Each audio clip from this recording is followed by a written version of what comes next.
Bonjour à tous. Alors aujourd'hui, je vous présente une vidéo sur politiquement comment je suis passé de rouge à vert.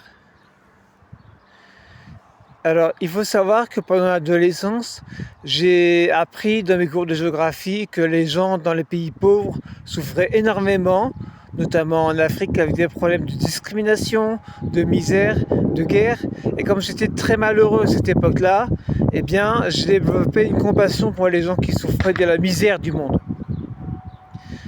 C'était à cette période-là aussi, un petit peu vers la fin, que ma mère m'a expliqué ce qu'était un problème des adultes, à savoir l'exploitation de l'homme par l'homme.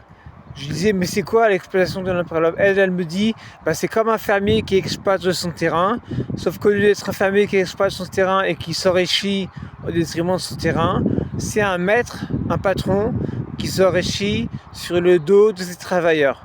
En sachant qu'aujourd'hui, cette souffrance-là, au rang quasiment d'esclavage de plus en plus, arrive surtout dans les pays pauvres. Les pays riches se sont suffisamment affranchis, du moins en Europe, parce que on a des congés payés, on a des vacances, et certaines choses qui vont mieux. Alors, au niveau du code des couleurs, rouge, c'est communiste, c'est ceux qui veulent en théorie que tout le monde soit riche, ou du moins qu'on ait tous ce dont on a besoin, de chacun suivant ses moyens, à chacun selon ses besoins.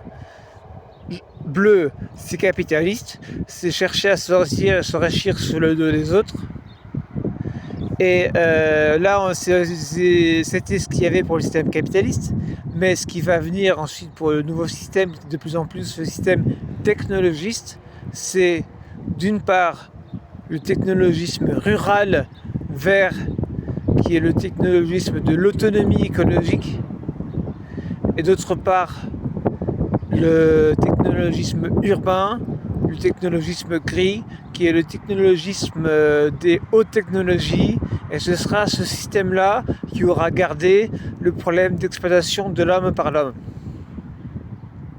En fait, l'avantage quand on est dans le vert, c'est que non seulement on peut travailler dedans, en fait, on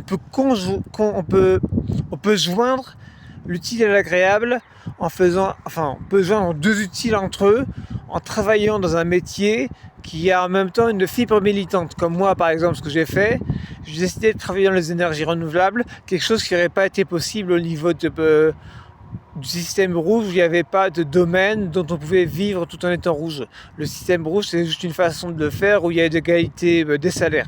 Voilà, simplement. Je ne sais pas si j'ai tout dit.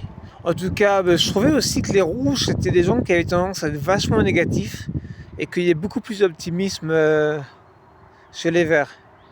C'est l'idée que j'avais. Bon, je vais vous laisser. Faites l'amour, pas la guerre.